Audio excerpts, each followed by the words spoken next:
Welcome to another edition of Musicians Reveal. I'm Joe Kelley, and tonight I'm really excited because my friend of nearly, I think, 36 years we've been friends. He'll let me know the exact number of years. He is a famous music historian, especially the Minneapolis music scene and Prince, and also co-host, co-star of Sunday Morning Coffee, Sunday Morning with the Queen, right? I got the title wrong, but That's right. Coffee you with know, the his Queen. yeah, his beautiful wife, Robin, the Queen, and really great positive stuff. So we welcome the Electric Man, J. David Sylvan. What's up, brother? Yeah, Joe, how are you doing, man? It's good to see you. I'm doing great. And the painting or drawing behind you, of course, we know is Prince. Who did that for you, or where did you get it?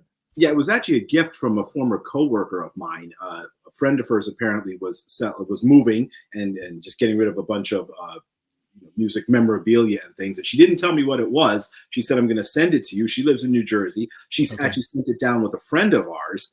And I opened up the package, and it was a beautiful painting of Prince. I was grateful to have it, and I was just very thankful that she thought of me. So. And you've got quite the collection of Prince memorabilia, right? Well, I do try. It's Yeah, been yeah. going on 40 years of collecting. So yeah, Well, what's your most prized possession, for Prince? probably a physical possession. Different from all the memories that we have, and a bunch of them that you and I have had together, is probably the autograph that I got when you and I met Right. Prince, or the artist formerly known as Prince, back in July 1994. Right. I've been offered money for it. I've been offered, to trade memorabilia for it. I just won't part with it because it's something that we got, when we met him for the first time, and that's probably my most prized physical possession. And he rarely did these events. I mean, it's something that we were able to experience. And what was the moment you had with Prince meeting him, and what did you say? Do you remember? What did he say back? Or Yeah, the first time was when you and I were together. We went to Tower Records back when they used to have record stores in New York City. right? That was July 12th, 1994. Yeah. And I remember you and I waiting out in that heat, Oh right? yeah. To get inside. We waited almost 6 hours outside Tower Records. And, I mean, I always wanted to meet him. If nothing, then just to be respectful and, kind of thank him for the music. And that's exactly what I told him. When we walked up to the table, I simply said, thank you for all the music and memories. And he looked at me and he goes, "My pleasure." Right. Signed Right. my Vibe magazine, very nice, very quiet, very understated. And then we, obviously, remember, we didn't have a lot of time because we got to get autographs from the whole band and Maite and Nona as well. But Right. even in that brief moment, it was.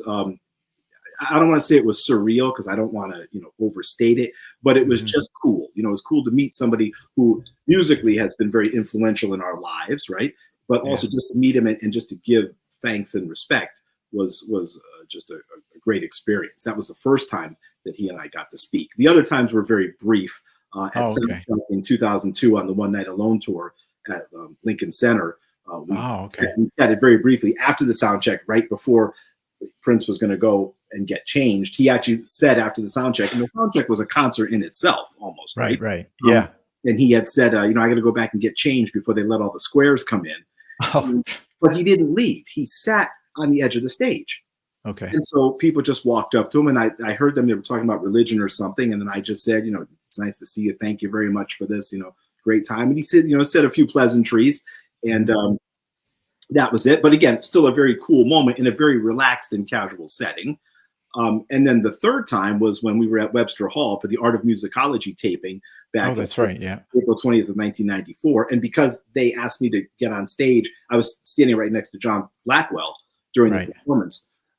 We saw Prince kind of backstage before he came out and did musicology. But when he ended up coming out to kick the band off to do Life of the Party, which MTV didn't air, Right. Right. he came back to the drum kit and he was counting the band off. So we said hello to him when he walked back, and he said hi and he waved to us, very funny, and then started the song. So Right. Right. the interactions and the encounters may have been brief, but they were all special. Yeah. Have you seen those songs that we were there but have never aired? Have you ever seen any of those? The video? I I haven't have. seen it. I've only seen the official recording that was on MTV. So that was Right. musicology. I think I Can Never Take the Place of Your Man, Proud Mary. I'm sorry, Sweet Thing. Mhm. and sometimes it snows in April, which was obviously just magical. But Right, right. the unaired stuff I've never seen. Yeah. I mean, that it's got to be somewhere, but Right, right. we've Maybe we've one day. yet to. Yeah, one day we're all hoping for that. So, Right. my great friend, the Electric Man, J. David Silva, is with us. He is a music historian, and also, him and his wife put together Coffee with the Queen on Sundays. You can check it out on Facebook, and we'll give you a link for that in case you want to vibe with the Electric Man and Robin, Soul Sister #1. Appreciate that. Yeah. So talking about the Minneapolis scene, near and dear to our hearts, Mhm. maybe we should give the viewers a synopsis on how you and I Sure. first met, Um, which I believe it was 88 or 89, right? well, actually, it was 91. Oh, Yeah, 91. Okay, it was see. 91, and it was at Cutler's, which was a fantastic record shop. Again, there we go, dating ourselves with record shops, right? Right, right. A fantastic record shop in New Haven, Connecticut. And I tell the story often, because that's really how we met, and then we've been brothers ever since. But Right. I remember I was at the bin, flipping through the vinyl, okay, Mhm. looking at Prince albums and stuff. And Robin, my wife now, was next to me. She and I had only been dating at the time about a year. And I remember you walked up to me and you said, "You must be Jay Silva." Mhm. And I think it's because you had recognized my brother, and we do look kind of alike, right? Right, right, right. And it was just a chance meeting. I had heard about you. You had heard about me through a mutual friend, right? And when Right. you walked up to me, I remember thinking to myself, "Who is this dude? I don't know you." Yeah. But then when you introduced yourself, I said, "Oh, Joe." I Right. remember we shook hands, we exchanged phone numbers and things, and we've been off to the races ever since. Right, right. Yeah, great times, and we both saw you. Well, you saw the Love Sexy tour in Hartford, right? Right. Yeah. I saw Purple Rain in Hartford in '85. Okay. And I know you saw 1999 tour, which I could only dream about. Yeah, in Hartford. Yeah, Yep. I saw same Purple place. Rain, Yeah. the Purple Rain in Hartford. And then I saw the Love Sexy tour in September of '88. Mhm. And we never knew this till years later that we were both in the house at Madison Square Garden, the parade tour. Exactly. Right. Uh, We didn't yeah. realize it. We were there. So it's like a kindred spirits, right? Right, right. Which night did you go? The first night or second night? I went the Sunday night show. So I guess that was the second night. Right? Okay, I went the both nights. The first night was my birthday, so that was cool. Nice. Yeah. And I've actually heard the bootleg recording on YouTube You of that have. entire show. Yeah, Okay. That's great. yeah, and it sounds really good. Yeah. You know what was funny about that show? Because I remember that obviously both shows sold out. And I remember I went with my brothers, and actually two things. When we were walking into the venue, there were literally probably about 50 mounted New York City policemen, mounted Wow. horses. Okay. And I remember just seeing that show of security. Obviously, it was Prince, so I figured that's a big deal, right? Right. And then we went into the show, and our seats were actually back where the front of house was, where the soundboard was. And Sheila E. was standing right there in the soundboard. We couldn't Oh, talk to her or whatever, but she right. was close enough for us to see right there. It was like, holy cow. And the show, of course, was just amazing. Yeah, yeah. It was, it wasn't an extended tour, Right. very few shows here in the US, and, Hit and run, right? yeah, it was the hit and run. Yep, And yep. and I did hear something that maybe it was Roy Bennett was talking about the lighting on that tour, Mhm. that it was, was one of the least, expansive or extensive lights. I guess he wasn't so happy with it, Right. that sometimes you go and look at the stage and everything was covered dark and you Right. couldn't see Right. anything. It seems very sparse. It seems very spare. And I Right. remember hearing the same thing. And of course, based on, the extravagancies of, you know, the 1999 tour, which he did a great job with the Venetian blinds and obviously the pole and, the heart that lit up. But then you went to the Purple Rain tour, which was just for that time over the top, the Oh bathtub yeah. and, Yeah. the bed again, which I know he used in 1999. And then Right. it was very, very stripped down for the parade tour, the hit and run tour. So, again, I can certainly see what Roy was thinking and saying. Yeah, right. So let's get into your childhood, getting into music. As Sure. far as do you remember? I mean, we're around this. You're younger than me, but roughly the same era growing up, listening to music. Did you listen on AM radio at all? I did. So, Uh-huh. I grew up in a neighborhood that, had a mix of all races and all genres. So, we were, it didn't matter what color you were. We all Mhm. just were there, right? Right. And we grew up. I grew up listening to AM radio. And then I graduated to FM radio. But during that time, it was always there was never such thing in my household as just black music or just white music. It was Right. just music. So my Mhm. father was into the big band and the standards and the jazz, the Tony Bennett's, Frank Sinatra's. My mother was into Neil Diamond, and a lot of some of the older groups, Looking Glass and some of those 70s groups, Car Wash and things like Right. that. And then so we really had exposure to all kinds of music, and that's really the way I grew up. So I've been I'm a fan of music first and foremost. And I think that's why I graduated to Prince and the Minneapolis Sound, because Prince refused to be pigeonholed. He wasn't going to be a black artist. He wasn't going to be a white artist or a funk artist or a rock artist. He did them all. And Right. so for me, it was like almost like a natural fit, because I grew up listening to heavy metal and funk and rap and rock, and pop. So, Prince played all those types of music. A lot of his groups played all those types of music. So that's really what drew me to him when I saw him, because he wasn't just one thing. So it was almost like a fit into how I grew up. And how about your brothers as far as their music's growing up? Same thing, my oldest brother John was a big Beatles fan, but we listened to the Beatles, Barry Manilow, Boz Scaggs, the Bee Right. Gees. I gravitated more towards rap and funk than my brothers did. They are huge Rush fans, so they're on the rock side and some of that kind of experimental stuff. But then classic rock, we were all into Led Zeppelin and Skinner and Aerosmith and those guys. So we literally listened to it all. And then I graduated to the hair bands, Right. the Poisons and the Warrant and White Lion and things like that. But we always had respect for musicians like Van Halen, Eddie Van Halen, Eric Clapton, So whereas I like the flash and dash, at the very core of things, it's about the musicianship, and that's what I've always respected. What was your first concert? My first concert was the Go-Go's in Oh. 1982 at the New Haven Coliseum, with Flock of Seagulls opening up. Oh, wow. Still probably a cool show, right? It was, obviously for the time, it was that kind of new wave pop music, that everybody was into. And, at the time it was, Men at Work, the Go-Go's, Haircut 100, those types, Duran Duran, those types of groups. Oh, yeah. And then I really got hardcore into Wham and George Michael and David Bowie, just because, especially with Bowie, he was always a chameleon.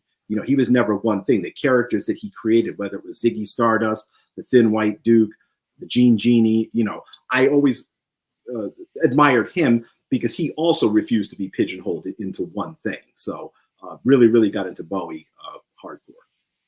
And thinking back, you mentioned the names George Michael, Bowie, Prince, all these artists. I mean, taken away from all of us at a young age, and tragically, and in everybody's, the way things happen. But do you, looking at the music business and all, I grew up, my favorites were Prince, Michael Jackson, and Rick James, all tragically in their 50s.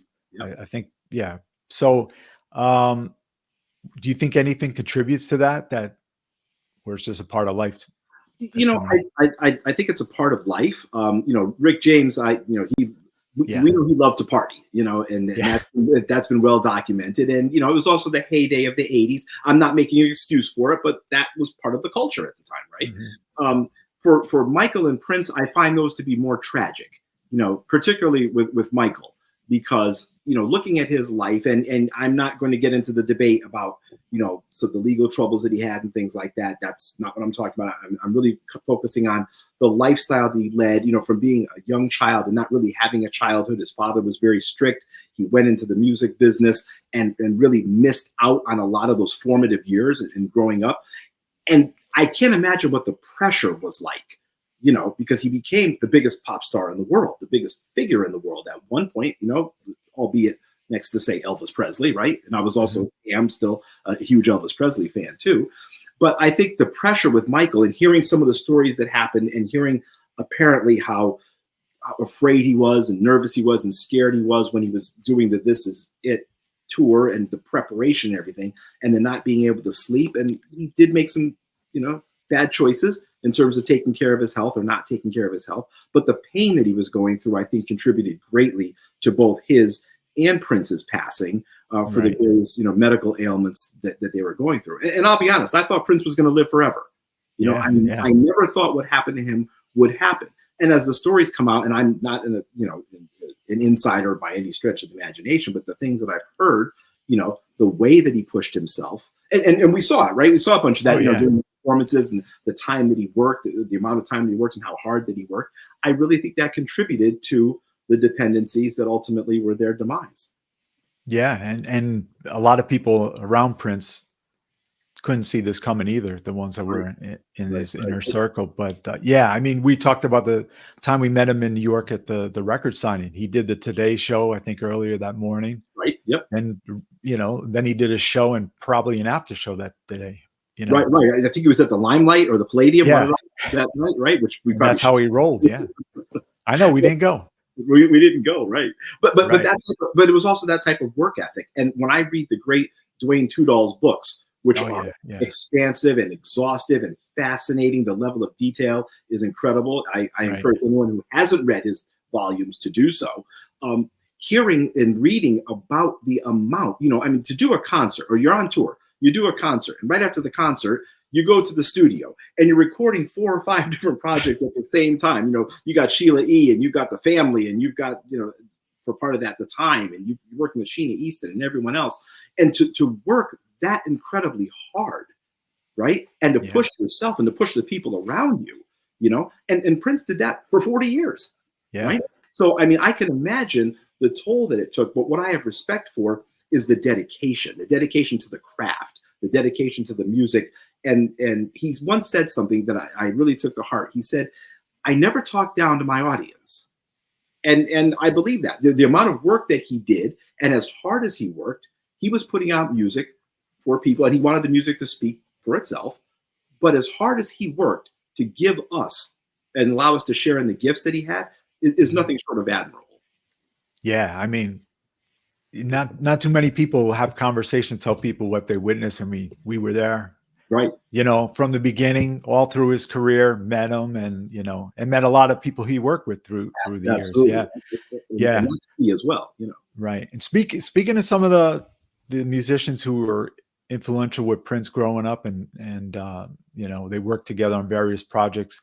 The Time, Morris Day and The Time, they've been a great friend of ours for a long time. They're still going strong. And, you're always dapped, like The Time coming out with the suits and everything. So influence of Morris Day and The Time and that band on yourself. And what do you love about the band? I think first and foremost, what really drew me to them, again, was the music. And I understand that Prince crafted a lot of those songs. But these cats are musicians in their own right. I mean, they influenced me and affected me because of their chops, right? Their dedication to the craft and how serious they are about the music, not taking themselves too seriously, but being serious about the music. The times that we've met, Jelly Bean and Monty, Jesse, Jimmy Jam and Terry Lewis, they were always about their business. Yes, there's that aspect of showmanship and that aspect of being cool, so to speak. But there's also that dedication to the craft, how hard they work, and how much they appreciate the fans who appreciate their gifts. Same thing with St. Paul Peterson. The times I've interacted with St. Paul, he's been nothing but wonderful to me. Always responds, has put out some great work. And I see him doing a variety of different styles of music, being serious about his craft. And that's really, I admire that. That's what I gravitate towards. One of the last times that St. Paul hung out with Prince, I guess they went to see a show at a club in Minneapolis. Mm-hmm. And Prince said, "Can I tell you something?" He said, "I think you should play keyboards when you're doing your show." And, it was funny. I'm paraphrasing it, but he says, "Okay, coach," Right. And then he asked, "Do you have a mentor?" And, Larry Graham was his mentor. So that was cool. Yeah, absolutely. And I like the fact that, despite whatever happened, and look, let's face it, in families and brotherhoods and sisterhoods and things like that, look, things happen, right? Everybody doesn't always get along. But when I hear those people, the associated artists, talk about Prince and talk about how he worked and what he did for them. Okay, I'm not talking about what he did for them monetarily or anything, but how he showed them. There's that very famous story when the time was rehearsing and Prince came in and said, "No, you got to be stepping, Jimmy Jam. You got to be playing with one hand, stepping with the other hand, entertaining, dancing, whatever." And they said they would practice rehearse 10 hours a day. And to this day, I still hear the artists talk about the level of dedication and what he taught them about being serious musicians. Right. And when he walked in the room, they all, mind their P's and Q's right there. It was about your business, right? Oh, yeah. You better come to right. Right. Hey, about other artists, George Michael. Yep. You've seen him a number of times, right? I have. So I think I saw George four times with Robin, since the early 90s. I think the first, this is 88. I saw him on the Faith Tour. And look, let's face it, I was drawn to that type of music. I like the pop music. But I like the fact that he was as young as he was, and he was crafting impeccable pop songs. I read an interview where he said, he realized that he could write effective pop songs, pop music. And when they said he wrote the saxophone bridge to Careless Whisper on a bus when he was like 17 years old, which has become, let's face it, in pop music, it is one of the most iconic kind of sax solos or interludes, bridges, whatever, in pop music. That really impressed me. And I think that he had the most pure voice in all of pop music. Yeah, no doubt. And yes, he was flash and dash, but he could sing, and that no one can ever take away from it. Yeah, he Dion Estes, the bass player, a long time with him as well. Yep. Let me ask you also about David Bowie. Did you get a chance to see him? I did. I wanted to see Bowie on the Serious Moonlight tour in 1983. I didn't have the opportunity. I couldn't get tickets. Okay. So I finally saw him. Actually took my mother with me to go see him. My mother was a Bowie fan also, on the Sound and Vision tour in Hartford, Connecticut, July of 1990. Wow. And it was a more stripped down show, except for the scrim that he showed images on. But it was him and Adrian Belew, and I think Erdal Kizilkay was with him. And the band was stripped down, and he was magnificent. I mean, I can't overstate it. The arrangements were more spare. I had seen on video the hyperbole and monstrosity of an excess of the Glass Spider tour, which was cool. I mean, I don't mean to denigrate it. I loved all that. But seeing him in a more intimate setting, still yet playing arenas, right? But in an intimate setting where the stage was stripped down, it was all about the music. And if I can take one thing away from that concert, was when he came out and did Space Oddity. And he walked out strumming an acoustic guitar by himself. Mm-hmm. And he started the whole song by himself. And it seemed like we were in a club, right? Wow. And it was just a few hundred people. It was sold out, so I'm sure it was 18,000 people, whatever the Civic Center held at the time. But it was just that level of musicianship, which was impressive. And another artist you've followed through the years and met and been featured on the Howard Stern show, Bon Jovi, right? Hey, while you start the story, I'm going to plug in the power strip here so we don't lose on the camera. But yeah, you go ahead. Yeah, I've been a Bon Jovi fan since '86 with Slippery When Wet. A good friend of mine had gotten me into Bon Jovi, and so I took to the music. It was '80s pop, it was hair band, but again, they were serious music. They are serious musicians, and so I'd followed them through the year. I think I've seen them almost 30 times in concert, and like a lot of the associated bands and things like that. And I happened to hear that they were going to be on the Howard Stern show to promote the release of their Bounce album, which was back in October of 2002. So I just sent an email to the show and said, I'd like to come on the show and meet Bon Jovi. Right. I was at work and I was leaving work. I literally was walking out the door and my phone rang and I wasn't going to answer. I was going to let it go to voicemail, but I picked it up and I said hello. And the gentleman said, "Hi, this is Casey Armstrong from the Howard Stern show." And I was a big Stern fan, so I knew, yes, Casey, I know who you are. And he's like, "Can you be here tomorrow morning to be on the show to meet Bon Jovi?" I was like, "Casey, I can be there tonight."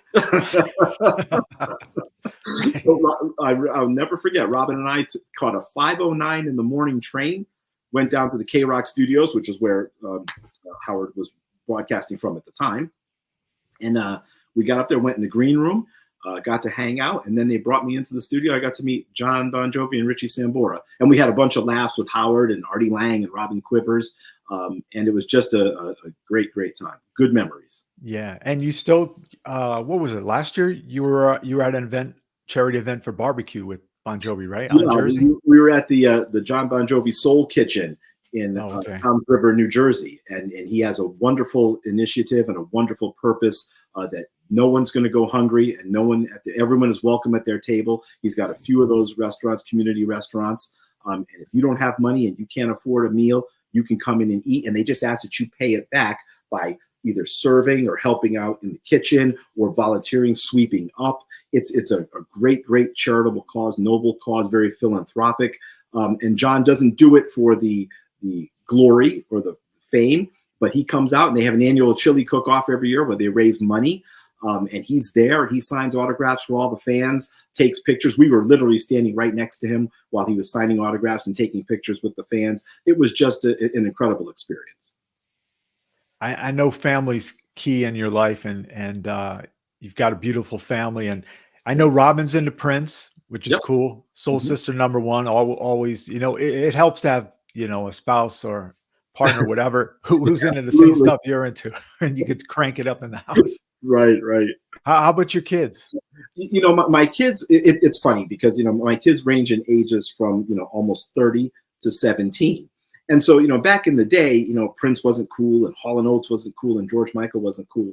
But what I notice now is they're becoming, for what's for them, I guess maybe for us too, retro, right? So they enjoy the songs. They, two of my older daughters have old school retro Purple Rain t-shirts that they wear with pride, So they've actually come into their own. A quick story. My daughter Maggie had gone to see Maroon 5, and they do a fantastic cover of Prince's I Want to Be Your Lover.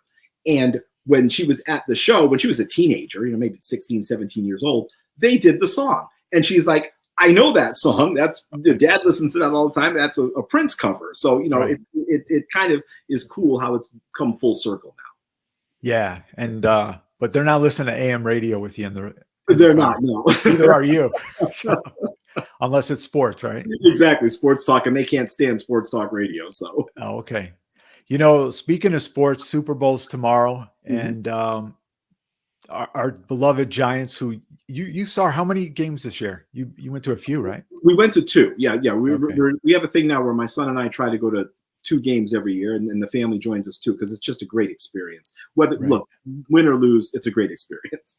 Yeah. So I've never been in the stadium there. What I've heard, criticism about the place. What's your take on the stadium? Is it nice? The MetLife Stadium. The first time I was there, I think I was there the year that they opened, and I remember thinking at the time, okay, it's kind of basic. The seats are a standard gray. But the stadium is nice. It's not. Look, they don't have a pirate ship and they don't shoot off a cannon. Okay, right. but it's a nice stadium. It's clean. It's got 4 great huge jumbotrons, so you can the view is great no matter where you are. The staff is wonderful. I really have no complaints. Now, if you're looking for flash and dash and you want somebody to go jumping into the Salvation Army, called like the Cowboys do, well, you're not going to get that at MetLife Stadium. It's a nice stadium. So I'm adjusting things here. So anyways, I've got a sidelight story about the Giants. We went to see the Giants at the Yale Bowl in the 70s, which they were the year they were fixing Yankee Stadium, I think. Yeah. So we went to see them play the Eagles, and it was just a monsoon. It was raining, pouring rain, drunken fans all over the place. Giants were terrible back then. Yeah. So we left at halftime. My dad had 4 of us, me and 3 of my other brothers. About last year, I just typed in that game to see if there were any pictures from the game. I came across a photo in the stands, black and white photo, me and my brothers and my father sitting there with ponchos and just like, wow, that is something. Yeah, that I mean, it's not like crystal clear, but you could see like the size of us and my dad, and so that was cool. It's still the memories, right? And if if you can capture a bit of that in the experiences that you have, that's magical. And look, yeah, I know you read my posts every week. Right. You know, when I'm on Facebook with Coffee with the Queen, and that's really what I talk about, right? I talk about creating those memories. I talk about, you know, capturing those moments in time and embracing them, right? There's enough that's going on and wrong with the world, right? There's enough, whether it's politics, religion, whatever the case may be. So, you know, at some point, why don't we just focus on what's good, right? Why don't we focus on the memories? Why don't we focus on the good times, you know? And that's really, really, you know, just to bring it back to Prince, that's really what I also focus on. You know, I focus on the number of times I laugh at the, you know, some of the experiences that you and I have had at concerts. Oh yeah, You know, going to see the Act One tour at, you know, 2 nights in a row at, you know, Radio City Music Hall back in 1993. Yeah, that popped as soon as you said that. I was thinking of that time. Going to the New Power Soul Festival, September of '98.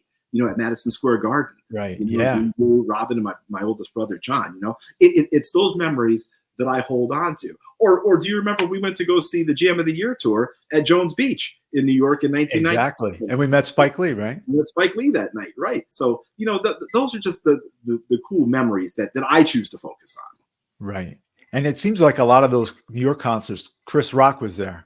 Right. I remember Chris Rock sitting off to our left when we were at Madison Square Garden. And we were on the floor. Yeah. Yep. We were on the floor. Yep. You know, a great show with Shaka Khan and Larry Graham there. Great time.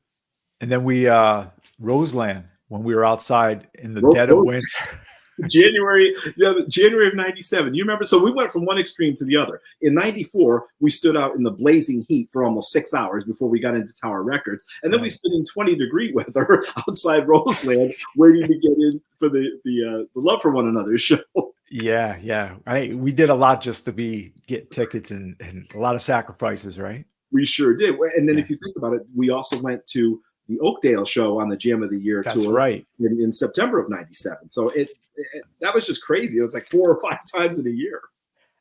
I think that Oakdale show is the only place I've been to a Prince show where I think 3 songs into he did Purple Rain, but fans were like sitting down like for a good portion of the show, which you never saw at other venues. I mean, you never saw in other venues. And I remember, you know, the artist making a concerted effort at the time. You know, he wasn't going to save Purple Rain to the end like he had been doing, right? He was doing Purple Rain like 4 or 5 songs in, you know, usually after Get Your Groove On or whatever.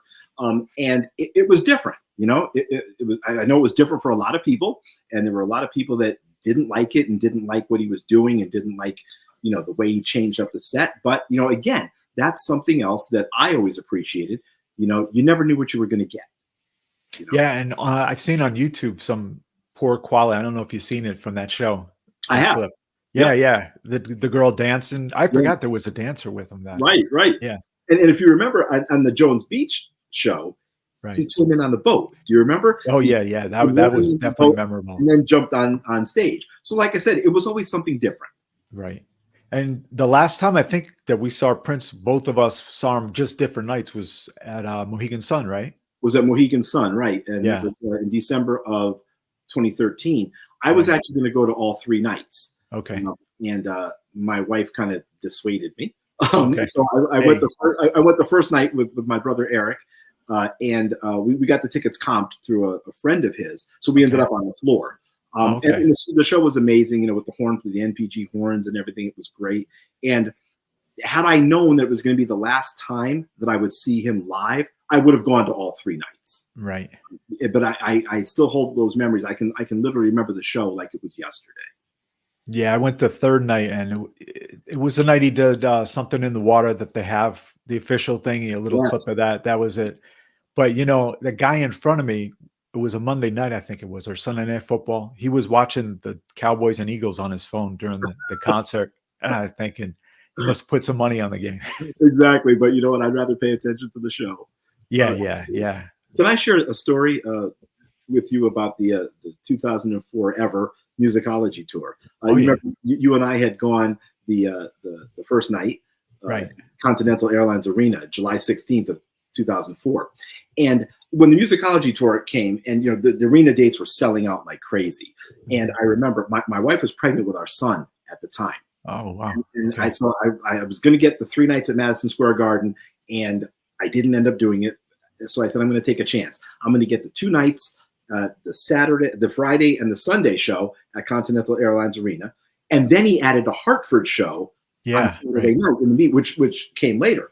So I ended up buying all those tickets, praying that, I would be able to go to the show. And God bless my wife. She had my son on July 6th. And 10 days later, she let me go to the concerts, July 16th and July 17th and 18th. So that shows true dedication and true love, because she's been putting up with this Prince passion and obsession for 33 years. Yeah. So bravo to Robin for that. Cause absolutely. Absolutely love her. that's selfless right there. And so you go, I'll handle things back at home here. Right. Yeah. Hey, I brushed over the football thing. How about for the Super Bowl? Where do you plan to watch it, and what's your take? Who you pulling for, and who do you think is going to win?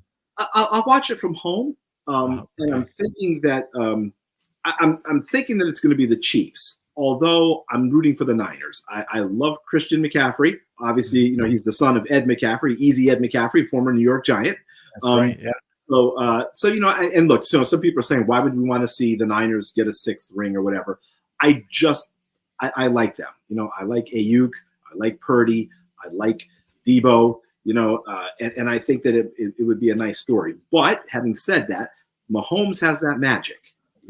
Kelsey has that magic. They didn't look unstoppable this year. They didn't look unbeatable this year, but they made it to the show. Right. Right. And they're going to be hard to beat. Who's favored? I forgot the line. I haven't even looked at the line. I really haven't. So I brushed by. I think someone was up by 2, but that had been a couple weeks ago or a week ago. Yeah. And it's changing, just like they're changing about, was Taylor Swift going to make it to the event, on time or whatever. And let me just speak to that just for a minute. And anybody who's hating on that, find something else to do. Okay. Right. I mean, look, if Travis and Taylor are together, and I know pure football fans are saying you shouldn't be showing her so much. It's not that big of a deal. It just is. Let's just enjoy the sport. Okay. Yeah, I think she's going to be there. I think so too. Yeah. So just got to roll with that. You got to roll with it, right? Yeah. Hey, about Prince releases, since he's passed away. What have you really enjoyed so far, and what do you want to see in the future specifically that the estate releases one day? Sure. And I don't want to be a front runner, and I don't want to be patronizing, but I've been pleased with all of the releases from the estate. I mean, the Sign of the Times release is phenomenal. Okay. I mean, and I'm really, really impressed with the Diamonds and Pearls Super Deluxe Edition. Yeah, I love that concert at Glam Slam. Yeah. The concert at Glam Slam is fantastic. The amount of material on the Sign of the Time, the Diamonds and Pearls Super Deluxe Edition, okay, is staggering. Okay. We probably shouldn't be surprised because it was Prince. But listening to the songs that either were for other artists or could have been hits for him in his own right, it's astounding to think that he could come up with songs like that, right? The intricate melodies, and they weren't throwaways, right? I mean, some people say he was chasing New Jack Swing, and maybe he was influenced by New Jack Swing at the time because it was the 90s, but he put his own stamp on it. And the number of songs, when I listened to like even Get Blue, which he had given to Louie, that could have been a hit for Prince himself. You know? That's one of my favorites on there. Yeah. So when I lived, or Standing at the Altar, which I believe he gave to Margie Cox. When I listen to these things, I'm like, I just can't believe the amount of great material that came out that he didn't even release himself. But it's been like that on all the collections. It was like that on the 1999 collection, the Sign of the Times collection, this now Super Deluxe Edition.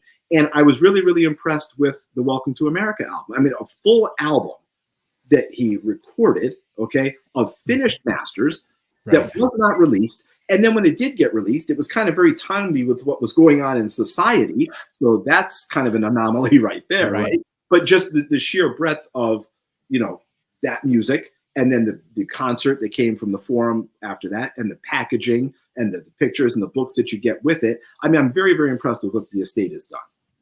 Any particular concert that you'd want to see released?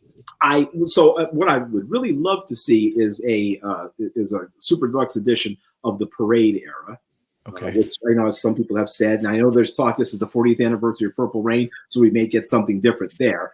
But if there was a a professionally filmed and distributed concert from the Hit and Run tour, Right. which I've seen the one from Cobo Arena, back in Detroit.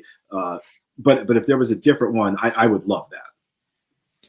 Yeah, I was thinking back to the Act One tour at Radio City. Mhm. We were there 2 nights, but Yep. I didn't realize. Maybe you can verify for me. There were 3 nights there. Yeah, it was March 23rd. I'm sorry, 24th, 25th, and 26th. We didn't go to that Friday night show. We went Wednesday and Thursday.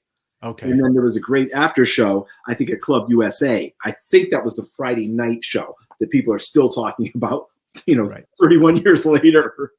Yeah, that we weren't in attendance, right? Right. Yeah. All right, we're gonna do something before we wrap up, about 5 albums that played a part in your musical upbringing. If you could, free Sure. form it. Absolutely. Let's hear what you got. Okay, number 1 is Sign of the Times. It's probably the most Right. influential album that I've heard, just for the sheer breadth and scope of the different styles that Prince put together, and for the most part, playing almost everything himself. But from rock, pop, funk, it was just amazing. Number 2, I'm going to go with Purple Rain. And again, not to be a front runner, but if you listen to Purple Rain, you can listen to Purple Rain all the way through and not come across a bad track, right? I mean, every song on there is just great. Number 3 is going to be, for me, Faith by George Michael, simply because the voice is so pure. The pop, the pop songs, the ballads, the funk of, say, a track like Monkey, and then almost like a standard, cover, not a cover, but a standard in Kissing a Fool. It's a mastery of different genres of music. Right. Number 4 is Let's Dance by David Bowie. Everybody says that was Bowie's, most commercial pop album. But if you listen to it, if you really, really listen to it, you can see him doing a bunch of different things, produced by Nile Rodgers.